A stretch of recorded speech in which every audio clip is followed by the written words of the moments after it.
this late? Why, half the day is gone as pretty near sunup. Land sakes alive, I ain't stayed abed this late in 72 years. Morning, Granny. Now, Jethro, don't you yell at me. I'm going to get breakfast just as soon as I can. Ma's done give us breakfast already, Granny. And now she's got us cleaning the house from top to bottom. How come no one woke me? Well, she says we ain't supposed to wake you. That's how come she shut off your alarm clock. So Pearl done it. I'm sorry I took it out on you, Clock. Your ma says bring you this bucket of suds. Oh, morning, Granny. How's your rheumatiz? What rheumatiz? Well, Pearl said you was having some twinges last night. That's how come she put a little Mountain Dew into your squirrel soup. Pearl spiked my soup? Yeah, she figured it would help you to sleep. And you was liking it, too, Granny. You kept asking for another slug of soup. Well, that's because I couldn't believe that Pearl could make such good soup. Granny, what are you doing up? Aunt Pearl said I was to give you your breakfast in bed. Beds is for sleeping, not eating. Well, Aunt Pearl said a body had to be waited on and took care of when it gets to be your age. My age? Why, I'm in the prime of life. And you tell your Aunt Pearl that... Never mind, I'll tell her myself. Nah, don't get riled up at Pearl. I reckon she's just trying to be helpful. She's about as helpful as an alligator in a swimming hole. I'd rather be caught twixt a pair of scrapping bobcats than two women trying to run the same house. Granny, I was just fetching this up to your room. Ma figured you'd probably want to sit and rock a spell when you was feeling strong enough to get out of bed. Jeffrey, you take that back outside. And while you're at it, you fetch some flowers for your ma's sick room. Ma ain't sick. She ain't met up with me yet. Where is she? In the kitchen doing the ironing. Ironing? I ain't done the washing yet. Ma done that while you was still in bed. All by herself? Oh, no. She had all of us helping. Ma gets a kick out of running things. She's gonna get a kick that she ain't looking for. I want to boot her so hard that every time she sets down, she'll leave my footprints. Hey, come on. With all these newfangled gadgets, work around here is just plain. Where you going with that, Jeffrey? Outside. I told you to take it up to Granny's bedroom. Granny told me to take it outside. You're taking your orders from me and not from Granny. That poor woman is old and tired, and we owe it to her to let her rest. Just hope and pray when I get to be her age that somebody will be looking after me. You can quit hoping and praying. And if you keep messing around my kitchen, you ain't gonna get to be my age. Don't stand there. Do as Granny says. Take it outside. How do you feel, Granny? Did you sleep off the soup? I mean, did the soup help you to sleep? Now, you listen to me, Pearl, and you listen good. When you was a baby and you needed it, I spanked you. And when you was a toddler, I paddled you. And when you was a young'un, I switched you. And I can still do it, Pearl. Besides, the target's a heap much bigger today. Don't be riled. You was looking poorly last night, and I figured you needed a little rest. Honest, you look like the dogs that had you under the porch. You can't steer me with that. I got a head of steam bigger than his head. Gonna make pretty music when you make it shake like this, Uncle Jed? That ain't for playing with, Jethro. You bust that and your ma'll tan you good. I didn't wash the front of the house as high up as I can get. I'll need a ladder to get the whole thing. You need to wash the whole outside the house? Yes, sir. She said every inch of it. Well, if she ain't the cleanest woman. Well, come on, I'll help you. Granny?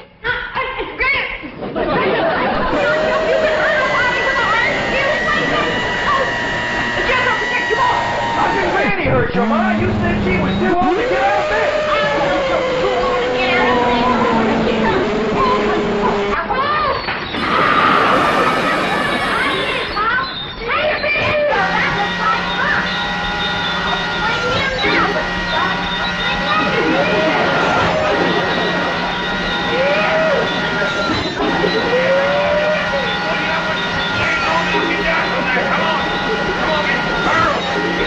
Overgrown boy off the chandelier.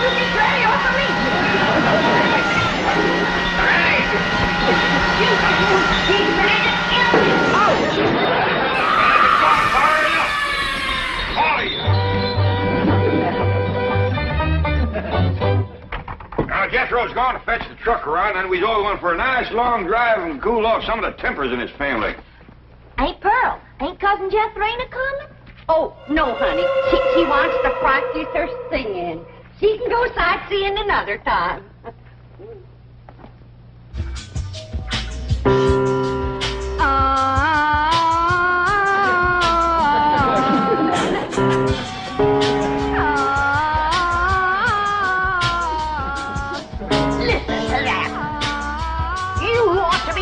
Yourself running off and leaving a child that sick? Jeffrey, I think she's singing. Well, she's singing sick. For your information, my daughter's training for the stage. Well, now, that's one thing she can do. Drive a stage. This backbiting twist you two has got to stop. Quick as Jethro gets here with the truck, we're going to take a nice long drive and show Pearl some amazing sights. She ain't never going to see no more amazing sights than she sees every morning when she looks in the mirror. I wouldn't talk if I was you. Look, Pop. Here comes a truck and there's nobody driving it.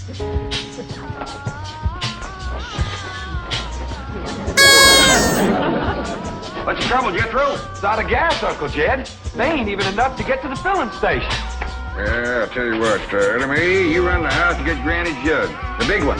Ooh, don't tell me that child ain't sick. Nobody makes a noise like that on purpose. You're going to be sorry you said them things when Jeff Green commences singing with a big orchestra like Rudy Valley. Ooh, Rudy Valley and his Connecticut Yankees. Did you hear that, Jed? Your traitor cousin Pearl is letting her daughter desert to the Yankees.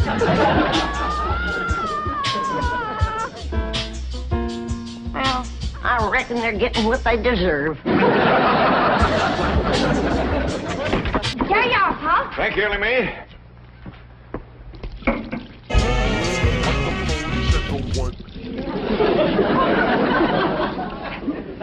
Now, Jethro, see if that'll start. Okay, Uncle Jed. Jethro and me's going to get gas. We'll be right back.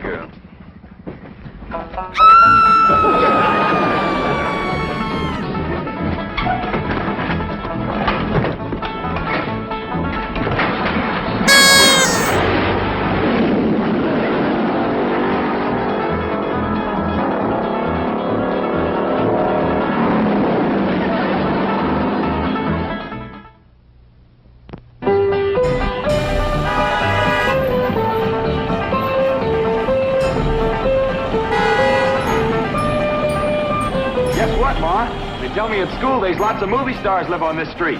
Oh, do you reckon that Francis X. Bushman lives in one of them houses? Wouldn't be a bit surprised. Oh, my stars and garters. If I was to meet him face to face, I'd faint that away. So would he. What'd she say, Ellie? Well, she said... Look at that big house down there. I bet you the movie star lives in that one. Oh, Jethro, drive up the driveway, and I'll go to the door and ask for directions. Directions to where, Ma? Directions to the next corner. Who cares? You didn't stop. I know how to get to the next corner. Now we passed it. Why, that might have been Raymond Navarro's house. I might have got acquainted with him and told him how I play piano at the movie theater back home. Why, I could have played and sung the song I wrote for the chariot race in Ben-Hur.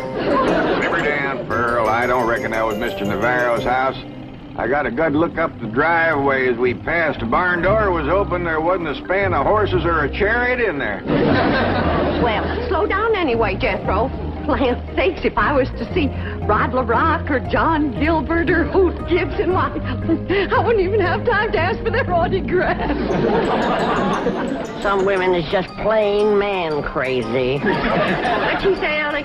Well, she said some women... Drive down to the business part of town, Jethro, and show Pearl some of the beautiful buildings and stores they got there.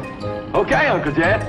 Tell your Aunt Pearl not to fret. They's been there, too. Hey, Pearl, Granny said... Never mind, Allie. Drive on, Jethro. I think we'll see some movie stars down there.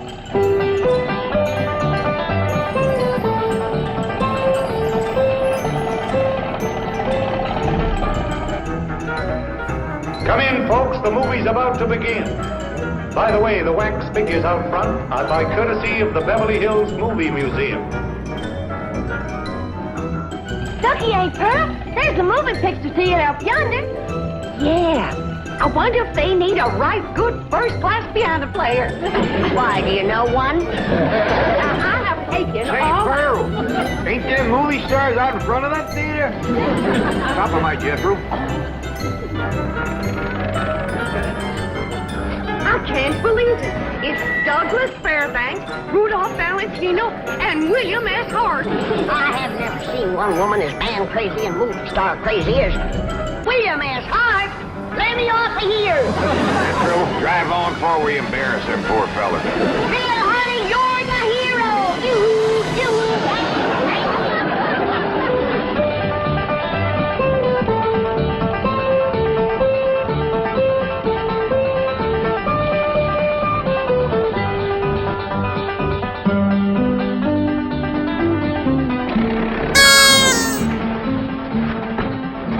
Well, how'd you like it, Pearl? Oh, Jim, that was the most thrilling, most exciting thing that ever happened to me. Seeing all them movie stars. Did you see how old Bill Hart stood there with them steely eyes just a-staring at me? You betcha, Granny. Rudolph Valentino kind of give me a scorcher of a look, too. He sure did, Pearl. How about them green drawers that Mr. Fairbanks was wearing? Yeah, Dick, you ought to dye your drawers that color. Oh, Pearl, red's my color. Hey, Jethro, let's go for a swim. I'm too hungry, Ellie Mae. All that driving around give me an appetite. Yeah, I reckon all that fresh air give us all an appetite. I'm empty as last year's bird's nest myself. But eating time, too. I reckon I got time for a little friend before Bill. Hurry up, Ellie Mae. I could eat a horse. Well, just everybody relax. I'll have victuals to cook in for you can say Jack Robinson. Jack Robinson. And you stay out of my kitchen. I believe that kitchen happens to belong to my cousin Jake. Well, I'm a granny. And grannies is closer than cousins. Not when the granny's on the wife's side. I got clamped blood in my veins. You want to keep it there, you stay out of my kitchen. Hey, Uncle Jed, come on back. There's going to be a fight. I don't fight nobody twice my age. There ain't nobody twice your age. I happen to be on the sunny side of 45. Well, then move into the shade. You're drying up something awful. Now, hold on. Who's closer related to you, Jed? Her or me? I is, 'cause I's a granny. You're a mother-in-law. I'm blood cousin. You're gonna be... Oh, no. I reckon you're both just as close related to me as folks can be, 'cause I love you both equal.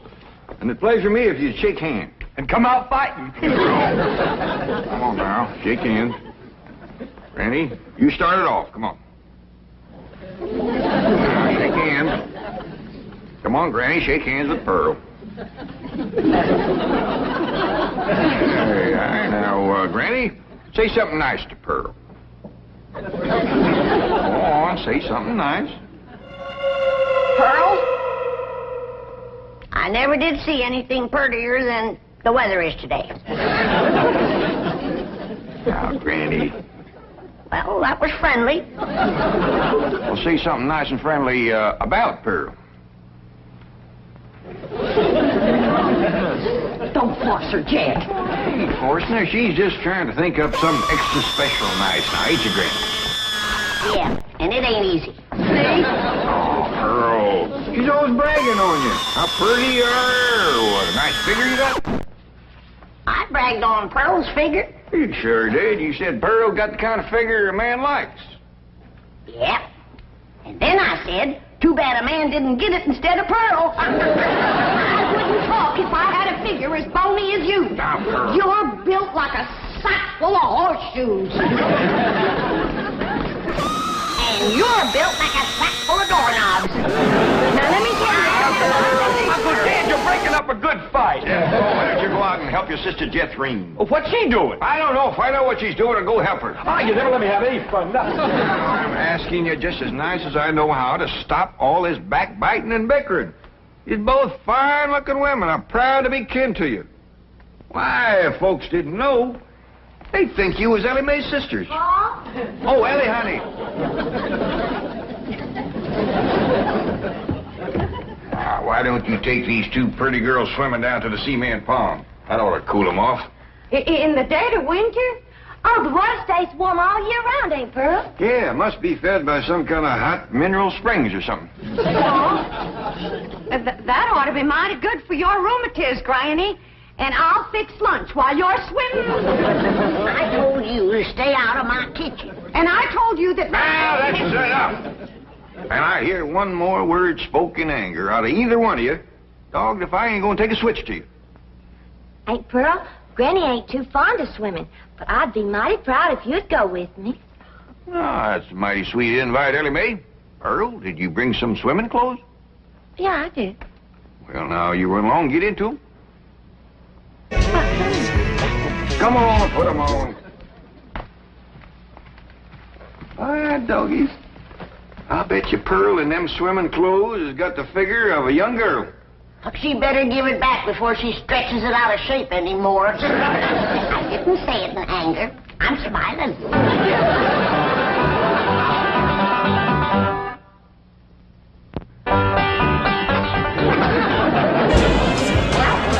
I'm ready for the water. It looks like she's been in it for 6 days. Pearl, you are one of the finest looking women ever to come down out of the hill. And you're extra fetching in your swimming clothes. I made it myself. The tickets, you say? It's all handwork. No.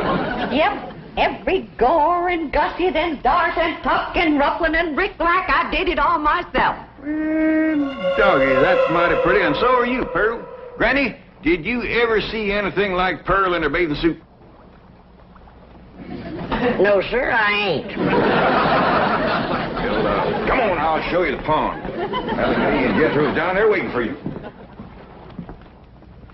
Cousin Ellie, while we was waiting for these ham hocks to thaw out, I'll race you to the fur end of the pond and back. Yo, wait till I get on this swimming cap.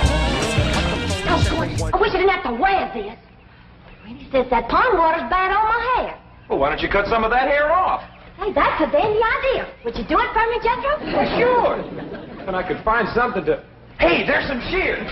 Why get off close to my head, Jethro? Okay. I want it short as yours. Well, hold still.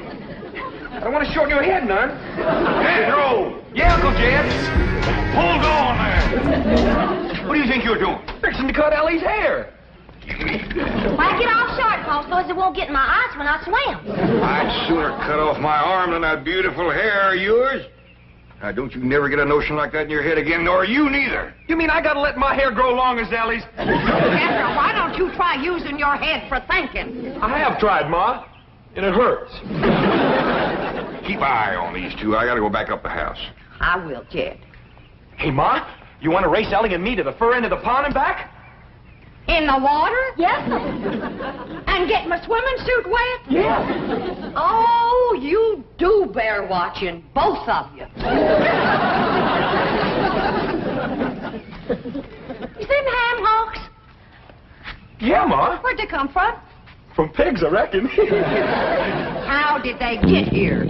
I took them out of the icebox. I was getting awful hungry. Was you going to eat them raw? Of course not. Huh. I was going to keep my swimming trunks on. Ellie Mae, Yeah, Pearl. what is this thing? Looks like a stove on wheels. Well, that's what it is. It's called a portable barbecue. You just put a fire in there, then you lay the meat on this thing. All right. Ellie Mae, you fetch some firewood. Jethro, you slice them ham hocks.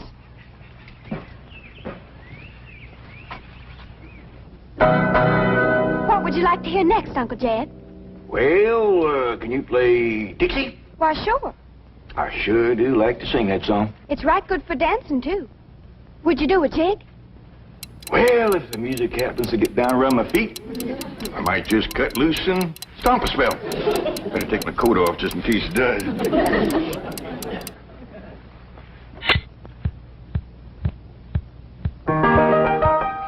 Oh, I wish I was in the land of cotton. Old times there is not forgotten. Look away, look away, look away, Dixieland. I wish I was in Dixie. Hooray, hooray. In Dixieland I take my stand to live and die in Dixie. Away, Away, away, away, away, down south in Dixie. Away, away, away, away down south in Dixie.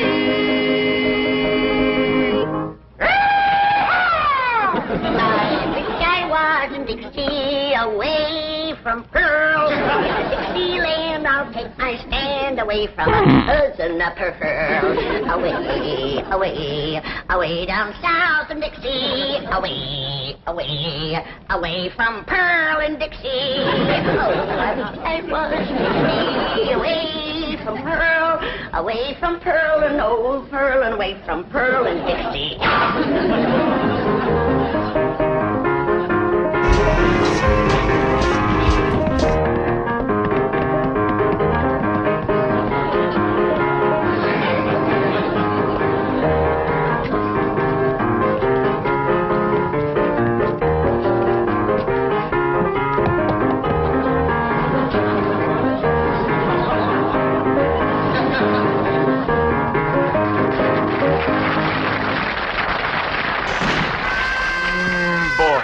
Ain't nothing smells as good as hammer cooking, Ma. That's the truth. Wait till Catherine gets a whiff of this. Ham is her favorite. Mine too, Ma. Come on, hurry up. Catherine, what is that delicious smell I'm a-smelling?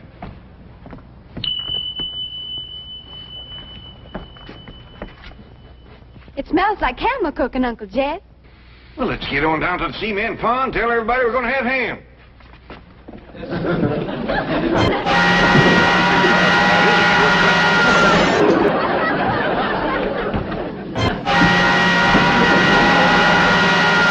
The family tastes these riddles, they ain't never gonna let Pearl near the kitchen again.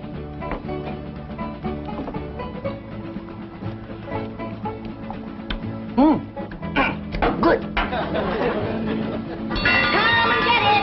Come and get it!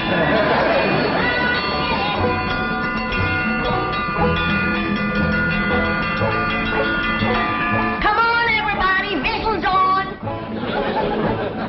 Land sakes, they're all so hungry they can't get up.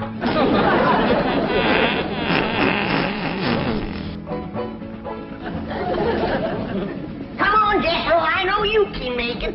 Oh, please, Granny, just let me 5 ham.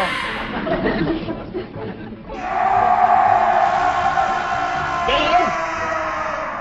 Granny, them little hams is the best you ever cooked. I didn't cook no hams.